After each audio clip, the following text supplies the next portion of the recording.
Okay, next பாருங்களேன். மொழி முதல் எழுத்துக்கள் 6th இருக்குது. இது 6th விட இது 11th இன்னும் கொஞ்சம் நல்லாவே கொடுத்துருப்பாங்க. 11th இருக்கிறது எப்படின்னா கவுண்டிங்கோடு இருக்கும், ரொம்ப புரிஞ்சுக்கிறது ஈஸியாக இருக்கும். அதனால் நம்ம முதல் என்ன பண்ணுவோம்னா 11th பார்த்துட்டு 6th வருவோம். ரெண்டும் ஒன்று தான். இதில் கொஞ்சம் மெதுவாக ஸ்டார்ட் பண்ணி கொண்டு போயிருப்பாங்க. அங்கே வந்து கொஞ்சம் விரிவாக இருக்கும், ஆனால் ஈஸியாக நமக்கு புரிஞ்சுக்கிற மாதிரி இருக்கும். பாருங்களேன், அது என்னடா 6th விட 11th கஷ்டமாக இருக்குது அப்படி இல்லை. நம்ம எக்ஸாம் பாயிண்ட் ஆஃப் வியூவில் படிக்கிறப்ப 11th இருக்கிற அந்த கீ பாயிண்ட்டை மட்டும் நம்ம பிடிச்சிட்டோம்னா போதும், நம்மளால் அதை இதில் என்ன கொடுத்துருக்காங்க அப்படிங்கிறத நம்மளால் ஈஸியாக புரிஞ்சுக்க முடியும். ஓகேவா? இப்போ மொழி முதல் எழுத்து மொத்தம் கவுண்டிங் கொடுத்துருக்காங்க பாருங்களேன், 22. ஏன்னா இந்த மாதிரி விஷயங்களை ரொம்ப விரிவாக 6th பிள்ளைங்களுக்கு கொடுக்க முடியாது. ஸோ அதனால் 11th வந்து இந்த எழுத்துக்கள் எப்படியெல்லாம், எத்தனை எழுத்துக்கள்லாம் மொழிக்கு முதல்ல வரும், எதெல்லாம் வராது பாருங்களேன், அது எல்லாமே இதில் கொடுத்துருப்பாங்க. முதல் எழுத்துக்களோட கவுண்டிங் பாருங்களேன், மொழி முதல் எழுத்துக்களோட கவுண்டிங் எத்தனை? 22. மொழி இறுதி எழுத்துக்களோட கவுண்டிங் பாருங்க 24. நல்ல ஞாபகத்தில் வச்சுக்கோங்க. முதல் எழுத்துக்கள், மொழி முதல் எழுத்துக்கள், மொழிக்கு முதல்ல வரக்கூடிய எழுத்துக்கள் 22, மொழிக்கு இறுதியில் வரக்கூடிய எழுத்துக்கள் 24. 22ல் உயிரெழுத்து 12, மெய்யெழுத்து 10. இதுதான் நம்ம கவனித்து படிக்க வேண்டிய, பார்க்க வேண்டிய ஒரு விஷயம். இதுதான் மெய்யெழுத்தில் 10 எழுத்து மொழிக்கு முதல்ல வரும். என்னென்ன எழுத்துன்னு பாருங்களேன், க ச த ப, கசட தப்பற. அப்போ அங்கே டா இல்லை, ரகரம் இல்லை, புரியுதா? க ச த ப. அதுக்கு அடுத்தது ங ஞ ந. அப்போ மா இருக்குது, அங்கே நகரம் எதுவுமே இல்லை, புரியுதா? டகரம் இல்லை, நகரம் இல்லை. ஓகே, நெக்ஸ்ட் பாருங்களேன், ய வ. கடைசியில் ஏறல வளல. இடையினத்தில் 2 எழுத்து மட்டும்தான் இருக்குது, மீதி ரகரம் லகரம் எதுவுமே இல்லை. அப்போ லகரம் மொழிக்கு முதல்ல வராது, ரகரம் வராது, நகரம் 2 நகரம், அதாவது ரன்னகரமும் வராது, டன் நகரமும் வராது. நம்ம இப்போ எப்படி சொல்லியிருக்கோம், 2 சுழி இன்னும் 3 சுழி இன்னும் வராது, சின்னரா பெரியரா வராது, 3 லகரமும் வராது, புரியுதா? அப்போ மொழிக்கு இறுதியில் மொழிக்கு முதல்ல வராத மெய்கள் எத்தனை? நல்ல ஞாபகத்தில் வச்சுக்கோங்க. இது மொழிக்கு முதல்ல வரக்கூடிய மெய் எத்தனை? 10. மொழிக்கு முதல்ல வராத மெய் எத்தனை? கேள்வி வந்து இப்படி தான் கேட்பாங்க. நம்ம மொழிக்கு முதல்ல வரக்கூடிய மெய் தான் எத்தனை, அப்படி தான் நம்ம படிச்சுட்டே இருந்திருப்போம். அப்போ வராத மெய்யோட கவுண்டிங் எத்தனை? 8. ஓகேவா? மொழிக்கு இறுதியில் வரக்கூடிய மெய்கள் எத்தனை? 24. ஓகேவா? அதில் உயிரெழுத்து எத்தனை? 12. மெய்யெழுத்து எத்தனை? 11. ஞாபகத்தில் வச்சுக்கோங்க. அங்கே 10, இங்கே 11. குற்றியல் உகரம் ஒரு எழுத்து. இது எந்தெந்த எழுத்துனா கு சு டு து பு ரு. இது எல்லாத்தையும் சேர்த்து என்ன பண்ணுறாங்க, ஒரே கவுண்டிங்காக வச்சுருக்காங்க. ஓகேவா? அப்போ 24. மேலே ஒரு விஷயம் சொல்ல மறந்துட்டேன். மெய்யெழுத்து இக்கு இச்சு இப்படி தான் அதை நம்ம படிக்கணும். அப்போ புள்ளி வச்ச எழுத்து மொழிக்கு முதல்ல வராது, அப்புறம் எப்படி இந்த 10 எழுத்தும் மொழிக்கு முதல்ல வரும்னு சொல்கிறாங்க அப்படின்னு நமக்கு ஒரு டவுட் வரும். அப்போ இது என்ன பண்ணுன்னா, இந்த உயிரெழுத்தோட சேர்ந்து மொழிக்கு முதல்ல வரும், தனியாக வராது. ஓகேவா? இக்கு மெய்யெழுத்து வச்சு நம்ம எந்த எழுத்துமே எந்த சொற்களுமே நம்மக்கிட்ட கிடையாது. அப்படி மெய்யெழுத்து வச்சு நம்மக்கிட்ட ஏதாவது ஒரு சொல் இருந்தது அப்படின்னா அது நம்மளுடைய சொல் கிடையாது, வேற மொழியிலிருந்து வந்து கலந்து சொல்லுதான் அது. ஓகேவா? அப்போ மொழிக்கு இறுதியில் வரக்கூடிய மெய்யோட கவுண்டிங் பாருங்கள் 11. என்னென்னு பாருங்கள், ஞ நகரத்தை விட்டுருங்க, ஞாவை விட்டுருங்க, ஞ ந ம ந ஏறல வளல. கசட தப்பரை வராது. ஆனால் கசட தப்பரை அது என்ன ஆகுது, கூச்சுடு துப்புருவா உகரத்தோட சேர்ந்து குற்றியல் உகரமாக என்ன செய்யுது, மொழிக்கு இறுதியில் வருது. இதுதான் ரொம்ப முக்கியமான ஒரு விஷயம். முதல்ல வரக்கூடிய எழுத்துக்கள் எத்தனை? மொழிக்கு முதல்ல வரக்கூடிய எழுத்து 22. இறுதியில் வரக்கூடியது எத்தனை? 24. Very good. ஓகே. மெய் எத்தனை? மொழிக்கு முதல்ல வரக்கூடிய மெய் எத்தனை? 10. அப்போ வராதது எத்தனை? 8. மொழிக்கு இறுதியில் வரக்கூடிய மெய் எத்தனை? 11. அப்போ வராதது எத்தனை? 7. இது ரெண்டையும் குழப்பிடக்கூடாது. ஓகேவா? மொழிக்கு முதல்ல வரக்கூடிய மெய் 10, வராதது 8. இப்படி ஞாபகம் வச்சுக்கோங்க. இங்கே 10 8, இங்கே 11 7. ஆர்டரை என்றைக்குமே மாற்றாதீங்க. ஓகேவா? குற்றியல் உகரம் மொழிக்கு இறுதியில் 1, அப்போ இதில் 24. சரியா? இதுதான் 11th புக்கில் இருக்கிறது. இப்போ பாருங்கள், மொழி என்பதற்கு சொல் என்னும் பொருளும் உண்டு. இது 6th புக்கில் இருக்குங்க. மொழி என்பதற்கு சொல் என்னும் பொருளும் உண்டு. சொல்லின் முதலில் வரும் எழுத்துக்களை மொழி முதல்னு சொல்கிறான். ஃபஸ்ட்டு வரக்கூடிய எழுத்துக்களை என்ன சொல்கிறான்? மொழி முதல்னு சொல்கிறோம். பாருங்கள், உயிர் 12, க ச த ந ப ம ங ஞ ய வ. இது நம்ம ஏற்கனவே அங்கே பார்த்தாச்சு. ஓகேவா? இதில் இந்த ங்கிற எழுத்து ஒரு இடத்துல வரும், ஒரே ஒரு இடம்தான், ங்கணம்ங்கிறதுல. ங்கணம். இந்த ங்கணமும் எப்படி வரும்னா சும்மா வெறும் கணம்னு வராது. அ இ உ இந்த சுட்டெழுத்துக்களோடையும் ஏ யாங்கிற வினா எழுத்துக்களோடையும் சேர்ந்து தான் இந்த கணம்னு வரும். இந்த கணம் அப்படின்னா என்ன பொருள்? விதம்னு பொருள். இது 11th புக்கில் இருக்கு. கணம்னா என்ன பொருள்? விதம்.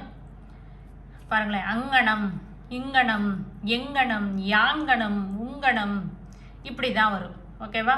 அப்போ கணம்ங்கிற சொல்லு மொழிக்கு முதல்ல ஒரே ஒரு இடத்துல தான் இருக்குது. இப்போ நம்மளுடைய பழக்கத்தில் இல்லை. செய்யுள்ள ஆரம்ப காலத்தில் ஒரே ஒரு இடத்துல இருக்குது. என்ன பொருள்? விதம்ங்கிற பொருளில் வரும். அது மாதிரி பாருங்களேன், ஞ பார்த்தோமா, ய வ. இதில் ஞால பாருங்களேன் 4 எழுத்து ஞா வரிசையில். ஞ ஞா ஞே ஞோ. ஓகேவா? அடுத்து யால யா யா யு யு யோ யவ். ஓகேவா? 2 4 6 இது ஞாபகத்தில் வச்சுக்கோங்க. வகரத்தில் 2 கவுண்டிங். அப்போ எந்தெந்த எழுத்தில் என்னென்ன வரிசையெல்லாம் வரும்னு சொல்கிறாங்க. இதில் 4 இருக்குது, இதில் 6 இருக்குது. பாருங்கள், யா யா யு யு யோ யவ். இதெல்லாம் மொழிக்கு முதல்ல வரும். புரியுதா? ஓகே. நெக்ஸ்ட்டு, மொழிக்கு முதல்ல வராதது. மெய் எழுத்தா வராது, ஏற்கனவே பார்த்துட்டோம். உயிரோட சேர்ந்து என்ன செய்யும்? உயிர் மெய்யா தான் வரும்னு பார்த்தோம். வராத எழுத்துக்கள் என்னென்ன? ட ந ர. லகரம் 3 வராது, ரகரம் வல்லின ரகரம் வராது, நகரம் வராது, இதெல்லாம் வராது. அப்போ வராத மெய்யோட கவுண்டிங் எத்தனை பார்த்தோம்? எத்தனை சொல்லுங்க பார்ப்போம். 8. Very good. அப்போ வர்ற மெய் எத்தனை? 10. ஓகேவா? 4 4 8 இருக்கா? குட். இது எழுத்து மொழிக்கு முதல்ல வராது. ஓகே. அப்போ ங ஞ ய வ மொழி முதலாக கொண்டவை தவிர பிற எழுத்துக்கள் வராது. அதாவது மேலே இங்கே கொடுத்தாங்கல்ல, இதெல்லாமே என்னது? மொழி முதல். இது மொழிக்கு முதல்ல வரும். இது வரும். இதை தவிர பிற எழுத்துக்களை என்ன செய்யாது? மொழிக்கு முதல்ல வராதுன்றாங்க. பிற எழுத்துக்கள் வராதுன்னா இந்த இங்கே கொடுத்தாங்கல்ல, இதைத்தான் சொல்கிறாங்க திருப்பி. ஓகேவா? புரியுதா? ஓகே. நெக்ஸ்ட் பாருங்களேன், இன்னொரு விஷயம். இந்த பாடலில் வந்து துன்பத்தை வெல்லும் கல்வி, அதை நான் சொல்லாம விட்டேன். இருங்க, இதை நம்ம முடிச்சுக்கலாம். இதை பாருங்களேன், மொழிக்கு முதல் இறுதி பார்த்தோம்ல, இதில் ஒரு கேள்வி பாருங்கள். உயிர் ஈறு மெய்யீறு, இதில் ஒரு கொஸ்டின் கண்டிப்பாக வரும். பாருங்களேன், உயிர் எழுத்து கடைசியில் இருந்தால் உயிர் ஈறு. ஓகேவா? உயிர் ஈறு. ஈறுன்னா என்னது? கடைசி. ஈறுன்னா கடைசி. ஓகேவா? உயிரெழுத்து கடைசியில் இருந்த உயிர் ஈறு, மெய் எழுத்து கடைசியில் இருந்த மெய்யீறு. அவ்வளோதான். இப்போ பாருங்களேன், மணி ப்ளஸ் மாலை. ஓகேவா? அதாவது உயிரெழுத்து கடைசியில் இருக்கா மெய் எழுத்து கடைசியில் இருக்கான்னு பார்க்க போகிறோம். இது ரொம்ப ரொம்ப சின்ன பிள்ளை கொஸ்டின், நம்மளால் ஈஸியாக அடிக்க முடியும். ஆனால் இந்த மாதிரி கேள்வி ஒன்று, ஈஸியான கேள்வி ஒன்று இருக்கும். ஓகேவா? இப்போ நீ இருக்கா, இதை என்ன பண்ணிடுவோம்னா நம்ம சேர்த்து எழுதுகிற வேலையை பார்க்க ஆரம்பிச்சிருவோம். இங்கே சேர்க்க சொல்லலை. என்ன கேட்டிருக்காங்க? உயிரெழுத்து இருக்கா மெய் எழுத்து இருக்கா? உயிர் ஈறு என்ன, மெய் ஈறு என்ன? ஈறுன்னா கடைசி. இப்போ நீ இருக்கா, இன்னு குட்டல் ஈன்னு இருக்கா, அப்போ ஈ என்ன எழுத்து? உயிரெழுத்து, அப்போ உயிர் ஈறு. ஓகேவா? அடுத்து பொன் வண்டு, இன்னு இருக்கா? இன்னு என்ன எழுத்து? மெய் எழுத்து. நிலைமொழி இறுதியில் என்ன இருக்குது? இன்னு இருக்குது. இன்னுங்கிறது மெய் எழுத்து, அப்போ மெய் ஈறு. ஓகேவா? அடுத்து உயிர் முதல் மெய் முதல். ஈறுன்னா என்ன பண்ணணும்? நிலைமொழியோட இறுதியை பார்க்கணும். இங்கே தான் நம்ம தப்பு பண்ணுவோம். சரியா? உயிர் ஈறு மெய் ஈறு, நிலைமொழியோட இறுதியை பார்க்கணும். ஓகேவா? உயிர் முதல் மெய் முதல்லாம் எங்கே பார்க்கணும்? வருமொழியோட முதல்ல பார்க்கணும். சரியா? இதை மாற்றி பார்த்துருவோம். இதை மட்டும் நல்லா ஞாபகத்தில் வச்சுக்கோங்க. டென்ஷனில் என்னன்னு பண்ணி விட்டுருவோம். இந்த கேள்வி வந்து ரொம்ப ஈஸியான கேள்வி. ஓகேவா? இப்போ வாழை ப்ளஸ் இலைன்னு இருக்கா? உயிர் வருமொழி முதல்ல உயிரெழுத்து இருக்கா? அப்போ உயிர் முதலா? அடுத்தது பாருங்கள், தமிழ் கூட்டல் நிலம். வருமொழி முதல்ல நீ இருக்கா? இன்னு ப்ளஸ் ஈன்னு பிரியுமா? இன்னு என்ன எழுத்து? மெய் எழுத்து. அப்போ மெய் முதல். புரியுதா? இதை நல்லா ஞாபகத்தில் வச்சுக்கோங்க. இதில் இருந்து ஒரு கேள்வி கண்டிப்பாக வரும். அது கொஞ்சம் மாற்றி கூட கேட்கலாம். கொஞ்சம் யோசிச்சுக்கோங்க. எழுதுகிறப்ப கவனமாக யோசிங்க. இப்போ பாருங்களேன். இப்போ பாருங்கள், தவறான இணையை தேர்ந்தெடுக்க. இப்போ பாருங்கள், மொழி கூட்டல் ஆளுமை என்ன சொல்கிறாங்க? உயிர் உயிர். இப்படி தான் இருக்கும் கேள்வி. இப்படியே பார்த்தோன்னே என்னடா உயிர் உயிர் மெய் உயிர் இப்படி இருக்கே என்னன்னு குழம்பு போயிடாதீங்க. இந்த மாதிரி கேள்வி ரொம்ப ஈஸியாக நம்ம 1 மார்க் வாங்கிட்டு போயிடலாம். இந்த மாடலில் ஒரு கேள்வி கண்டிப்பாக உண்டு. நல்ல ஞாபகத்தில் வச்சுக்கோங்க. இப்போ நிலைமொழி இறுதியில் என்ன இருக்குது? இல்லு கூட்டல் இ உயிரெழுத்தா? வருமொழி முதல்ல என்ன இருக்குது? ஆ உயிரெழுத்தா? அப்போ உயிர் ப்ளஸ் உயிர். கரெக்டா? தமிழ் கூட்டல் உணர்வு. கடைசியில் என்ன எழுத்து இருக்கு? முதல்ல என்ன பார்த்தோம்? ரெண்டையும் தனித்தனியாக பார்த்தோம். இப்போ ரெண்டையும் சேர்த்து கொடுத்துருக்காங்க, அவ்வளோதான். அதாவது நிலைமொழி இறுதியை மட்டும் பார்த்தோம். அடுத்து வருமொழி முதல்ல மட்டும் பார்த்தோம். இப்போ என்ன பண்ணுறோம்? நிலைமொழி இறுதியையும் வருமொழி முதலையும் சேர்த்து பார்க்குறோம். ப்ளஸுக்கு முன்னாடி இருக்கிறது, ப்ளஸுக்கு பின்னாடி இருக்குது. அப்படி ஞாபகத்தில் வச்சுக்கோங்க. இங்கே மெய் இருக்கா? அப்போ மெய் கரெக்டா? இங்கே உயிர் இருக்கா? உயிரெழுத்து இருக்கா? அப்போ உயிர் கரெக்டா? அப்போ அது ரைட்டு. அடுத்தது பாருங்களேன், கடல் ப்ளஸ் அலை. இங்கே என்ன இருக்குது? இல்லு. இல்லு என்ன எழுத்து? மெய் எழுத்தா? என்ன எழுத்து? உயிரெழுத்தா? புரியுதா? அப்போ மெய் ப்ளஸ் உயிர்னு இருக்கு. இங்கே என்ன செஞ்சுருக்காங்க? மாற்றி கொடுத்துருக்காங்க. அப்போ தவறானது எது? இதுதான் நமக்கு ஆன்சர். ஓகேவா? இப்போ மண் கூட்டல் வளம். இன்னு இங்கே வா இருக்குது. வாவை எப்படி பிரிக்கணும்? இவ்வு ப்ளஸ் ஆன்னு பிரிக்கணுமா? இவ்வு என்ன எழுத்து? மெய் எழுத்தா? அப்போ மெய் ப்ளஸ் மெய். கரெக்டாக?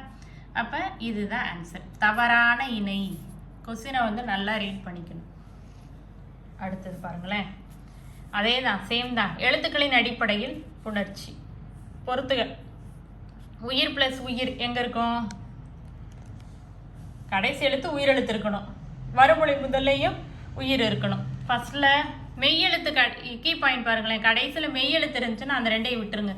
கண்டிப்பாக வராது. என்னதான் இருக்கும் இங்கே? மெய் தான் இருக்கும். சரியா? அப்போ ரெண்டுமே உயிராக இருக்குது. ரெண்டுமே உயிராக இருக்குன்னா இப்போ மலை ப்ளஸ் அருவி பாருங்களேன். இல்லு ப்ளஸ் ஐயா. இங்கே என்ன இருக்குது? இருக்கா? ஓகேவா? அப்போ இது உயிர், இது உயிரா? அப்போ ரெண்டுமே உயிராக இருக்கா? அப்போ இதுதான் 1. சரியா? அடுத்து பாருங்கள், மெய் ப்ளஸ் உயிர். இப்போ இதை விட்டுருங்க, தென்னையை விட்டுருங்க. இப்போ தமிழ் கூட்டல் தமிழையும் தேனையும் எடுங்க. என்ன கேட்டிருக்காங்க? மெய் ப்ளஸ் உயிர். அப்போ மெய் இருக்குது, இங்கே உயிர் இருக்கா? அப்போ இதுதான் 2வது. ஓகேவா? மெய் ப்ளஸ் மெய். அப்போ மெய்யில் ஒன்று தான் இருக்குது. நம்ம கண்ணை மூடிட்டு போட்டுடலாம். இன்னு மெய். மாவை எப்படி பிரிக்கணும்? இம்பு ப்ளஸ் ஆன்னு பிரிக்கணுமா? அப்போ இதுதான் 3வது. புரியுதா? Very good. அடுத்து உயிர் ப்ளஸ் மெய். அப்போ முதல்ல அதாவது நிலைமொழி இறுதியில் உயிர் இருக்கணும், வருமொழி முதல்ல மெய் இருக்கணும். மரத்தில் இம்மு இருக்கா? அப்போ இங்கே நை, இன்னு கூட்டல் ஐன்னு இருக்கா? அப்போ இதுதான் 4வது. அப்போ ஆப்ஷன் எப்படி எழுதணும்? 2 1 4 3. ஓகேவா? அப்போ 2 1 4 3. இந்த மேத்ஸ் ஃபாலோவிங்கில் நிறைய பேர் தப்பு விட்றீங்க. என்ன பண்ணுவீங்கன்னா, என்ன பண்ணுவோம்னா நம்ம இங்கே நம்பர் கொடுத்துருந்தாங்கன்னா இந்த நம்பரை தான் ஆர்டர் படி எடுக்கணும். சரியா? 1வது எங்கே இருக்குது? அப்போ 2ல் இருக்குது. இந்த ஆர்டரில் தான் எடுக்கணும். சரியா? இங்கே கொடுக்கல அப்படின்னா இப்போ நம்ம இந்த ஆர்டரில் நம்பர் எடுத்துக்கலாம். இப்படி 2 1 4 3 இப்படி போட்டுக்கலாம். இந்த சைடு நம்பர் கொடுத்துருந்தாங்க அப்படின்னா இந்த பக்கம் என்ன நம்பர் இருக்கோ அதுதான் ஃபஸ்ட் நம்பராக இருக்கும். அதை நல்லா பார்த்துக்கோங்க. சரியா? அடுத்து குற்றிய லுகரம் நேற்று பார்த்தோம்ல. ஓகேவா? இதில் பாருங்களேன், வீடு இல்லை. இந்த கொசு வேற ஒன்று உள்ளே வந்துக்கிட்டே இருக்குது. பாருங்க குற்றிய லுகரம் பாருங்களேன். வீடு இல்லை இருக்கா? மார்புக்கூடு, எக்கு கம்பி, முரட்டுக்காலை. இதில் ரொம்ப ஈஸியாக பார்த்தோன்னே கண்டுபிடிக்கிறது சொல்லுங்க பாப்பா. ஆயுத எழுத்து இருக்கா? அப்போ ஆயுத எழுத்து இருக்குனாலே என்ன குற்றியலுகரம் தான்? Very good. அப்போ ஆயுத தொடர் குற்றியலுகரம். ஓகேவா? சூப்பர். அப்போ 3வது இடத்துல 4வது இருக்கணும். நீங்கள் ஆன்சரை பார்த்த உடனே ஒரு ஆப்ஷன் மட்டும், ஒரு இதில் மட்டும் 3வது இடத்துல 4வது இருந்தால் நீ கண்ணை மூடிட்டு அதை போட்டுடலாம். சரியா? வீடு இல்லை. முதல் எழுத்து என்ன எழுத்து? நெடில் எழுத்து. நெடில் எழுத்து வந்துட்டாலே அடுத்து அடிச்சிடலாம். அடுத்து என்னது? நெடில் தொடர் குற்றியலுகரம். ஓகேவா? சூப்பர். அடுத்து மார்புக்கூடு. இங்கே பூ இருக்குது, முன்னாடி என்ன எழுத்து இருக்குது? இரு இருக்குது, இரு மெய்யெழுத்து, அதனால் ஏமத்தில் வச்சுக்கோங்க. மெய்யெழுத்து வந்தாலே வல்லினமா மெல்லினமா இடையினமான்னு பாருங்கள், அவ்வளோதான் முடிஞ்சு. இது இடைத்தொடர் குற்றியல் உகரமா. முரட்டு காலை, டூக்கு முன்னாடி முரட்டு காலை, ஒரு நிமிஷம், முரடு குட்டல் காலை, அப்படி பிரிக்கணும் முரடு குட்டல் காலை, ஓகேவா. அப்போ டூக்கு முன்னாடி என்ன இருக்குது, ரா இருக்கா, அப்போ இரு ப்ளஸ் ஆ, ஓகேவா. அப்போ அது என்ன, உயிர் தொடர் குற்றியல் வரும், அவ்வளோதான். அப்போ 3 தப்பாக போட்டணும் நம்பரை, ஆமாம். உயிர் தொடர் குற்றியல் உகரம் தான் 4, ஆயுத தொடர் இது 3, ஓகே. இடைத்தொடர் வந்து 2, இங்கே தப்பாக விட்டேன், ஓகேவா. அப்போ 3 1 4, கரெக்டா, 3 3 1 4 2, அவ்வளோதான் முடிஞ்சு. இந்த கல்வியை போற்றுன்னு ஒரு லெசன் பார்த்தோம்ல, அதுக்கு அடுத்து இருக்கிற ஒரு பாடல் பாருங்களேன், துன்பத்தை வெல்லும் கல்வி. இதுக்கு அடுத்து தான் அந்த மொழி முதலெழுத்து. இது பாருங்கள், துன்பத்தை வெல்லும் கல்வி, பட்டுக்கோட்டை கல்யாண சுந்தரனார் எழுதுனது, மக்கள் கவிஞர். அந்த பாட்டு எப்படி தொடங்குதுன்னா, ஏட்டில் படித்ததோடுன்னு தொடங்கும். பேஜ் நம்பர் 44 இருக்குது. இந்த பாடலை என்ன செய்யுங்க, நல்லா ரீட் பண்ணுங்கள். ஒரு டெய்லி ஒரு தடவை இந்த பாட்டை கண்டிப்பாக, எல்லா பாட்டையுமே ரீட் பண்ணணும். நான் முதல்ல சொன்ன மாதிரியே பண்ணுங்கள், ட்ரை பண்ணி பாருங்கள், ஈஸியாக இருக்கும். துன்பத்தை வெல்லும் கல்வி, பட்டுக்கோட்டை கல்யாண சுந்தரனார். அதுக்கு அடுத்தது கல்வி கண் திறந்தவர், காமராஜரை பற்றின ஒரு லெசன் இருக்கும். 1976 இவருக்கு பாரத ரத்னா விருது கிடச்சிச்சு. ஜூலை 15 தான் நம்ம கல்வி வளர்ச்சி நாள்னு சொல்கிறோம். 2/10/2000 கன்னியாகுமரியில் இவருக்கு மணி மண்டபம் கட்டியிருக்கிறாங்க பாருங்கள். அதில் என்னென்ன வேறு என்னென்னலாம் கொடுத்துருந்தாங்க அப்படின்னா, அந்த 3 விஷயந்தான். கல்விக்கண் திறந்த இவர் என்ன பண்ணார், எப்படியெல்லாம் கல்வியை சாதாரண மனிதன் மத்தியில் கொண்டு போய் சேர்க்கணும், படிக்க முடியாதவங்களை படிக்க வைக்கணும் அப்படிங்கிறது தான் இவருடைய நோக்கம். அதனால தான் இவரை கல்வி கண் திறந்தவர்னு சொல்கிறோம். இப்போ இந்த லெசனையும் ஒரு தடவை நல்லா ரீட் பண்ணிக்கணும். அதுக்கடுத்தது நூலகம் நோக்கின்னு ஒன்று இருக்குது பாருங்களேன். ஆசியாவிலேயே 3வது மிகப்பெரிய நூலகம் தமிழ்நாட்டில் இருக்குது, அண்ணா நூற்றாண்டு நூலகம். முதல் பெரிய நூலகம் எதுனா சீனாவில் இருக்குது, மிகப்பெரிய நூலகம். 3வது பெரிய நூலகம்னா தான் நம்மளுடையது அண்ணா நூற்றாண்டு நூலகம். மிகப்பெரிய நூலகம் எங்கே இருக்குது, சீனாவில் இருக்குது. இந்திய நூலகவியலின் தந்தை இரா அரங்கநாதன். இந்திய நூலகவியலின் தந்தை யார், இரா அரங்கநாதன். இவர் என்ன பண்ணார், நூலக விதிகளை உருவாக்கியவர். அண்ணா நூற்றாண்டு நூலகத்தில் 8 தளங்கள் இருக்குதுன்னு சொல்கிறாங்க. ஒரு தளத்தில் என்னென்ன இருக்குது, இதிலேருந்து கேள்வி ஒரு தடவை கேட்டிருந்தாங்க. ஒவ்வொரு தளத்தில் என்னென்ன இருக்குது, பேஜ் நம்பர் 54 இருக்குது. ஒவ்வொரு தளத்துலையும் என்னென்ன இருக்குது அப்படிங்கிறத பேஜ் நம்பர் 54 இருக்குது. அதாவது இதை மட்டும் பார்த்தா போதாது, இந்த புத்தகமும் நம்ம கையில் இருக்கணும். இப்போ நான் பேஜ் நம்பர் தான் கொடுத்துருக்கேன். அப்போ 8 தளங்கள் என்னென்ன அப்படிங்கிறத அந்த புக்கை எடுத்து ரீட் பண்ணணும். ரீட் பண்ணாதான் இவ்வளோ விஷயங்கள் இருக்கா, நம்ம ஏதாவது இப்போ நான் இதில் ஏதாவது சொல்லாமல் விட்டுட்டேனா அப்படிங்கிறத இதையும் வச்சுக்கணும், புத்தகத்தையும் வச்சுக்கணும். அது சொல்லாமல் விட்ட விஷயத்த நீங்கள் அதில் கவர் பண்ணணும். அதில் தான் நம்மளோட சக்ஸஸ் இருக்குது. ஆக இந்த 8 தளங்களை எப்படி கீ பாயிண்ட் வச்சு படிக்கலாம் அப்படிங்கிறத நான் உங்களுக்கு அடுத்த வீடியோவில் சொல்கிறேன். நன்றி. இப்போ 6th வந்து இதோட முடிஞ்சிருச்சு. 6th அதாவது ஃபஸ்ட்டு டேர்ம் புத்தகம் வந்து இந்த அண்ணா உடைய இந்த நூற்றாண்டு நூலகம் நோக்கிங்கிற பாடத்தோட 6th ஃபஸ்ட் டேர்ம் வந்து முடிஞ்சிருச்சு. நன்றி.